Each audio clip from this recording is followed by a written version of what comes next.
Welcome to Spiritual Calisthenics. Christ is in our midst. On November 5th, we commemorate Saint Galaktion and his wife Episteme, the Martyrs of Emesa, as well as Saint Hermas, Patrobos, Gaios, Linos, and Philologos, the Apostles of the 70. Regarding Saint Galaktion and his wife Episteme, the Martyrs of Emesa, Saint Galaktion was from Emesa, the son of Cleitophon and Eusebi, pagans who had been instructed in piety by a certain Christian named Onofrios and received holy baptism. And Episteme, born of unbelieving parents, was baptized before she was wedded to Galaktion. After their marriage, they remained in virginity and lived in separate monastic houses. Portrayed as Christians, they suffered martyrdom during the reign of Decius about the year 250.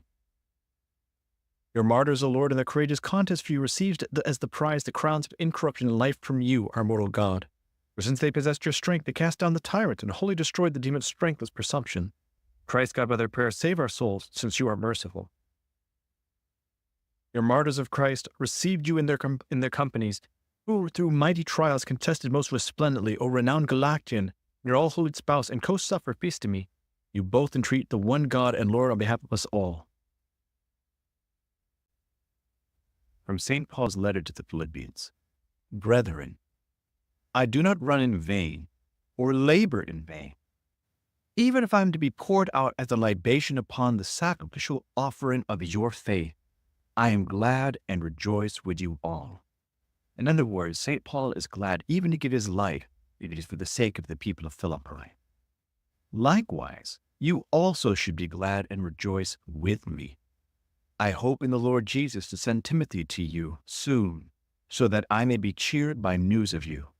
I have no one like him who will be generously anxious for your welfare. In other words, the laborers in the church are few, and Timothy is one of the few that St. Paul trusts to actually care about the communities, to not be more vested in himself, but rather to be vested in the community that he is going to be serving. They'll look after their own interests, not those of Jesus Christ.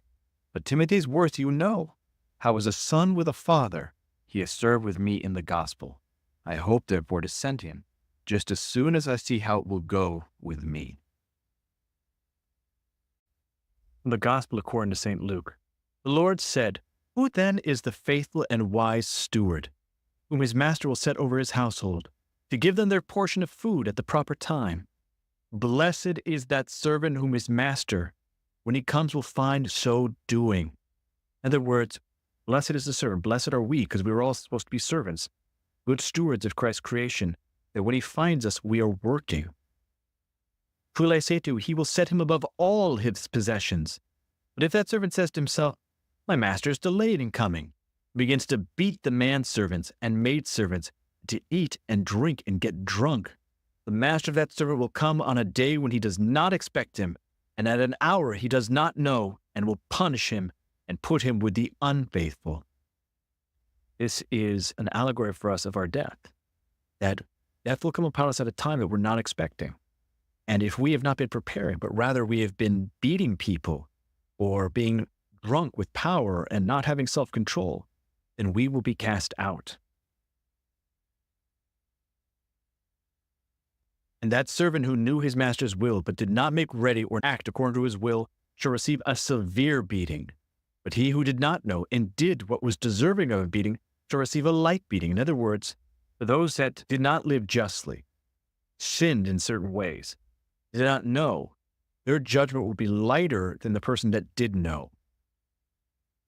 Everyone to whom much is given, of him will much be required. Of him to whom men commit much, they will demand the more. In other words, we as Christians, particularly Orthodox Christians, we have the capability of earning a much higher reward because we know, we have wisdom, we've been entrusted with the truth of Christ. But if we do not do it, our punishment will be worse. It was a double-edged sword. We have been given an opportunity. Let us not waste it. I hope that you've enjoyed today's Spiritual Calisthenics. Have a blessed and wonderful day.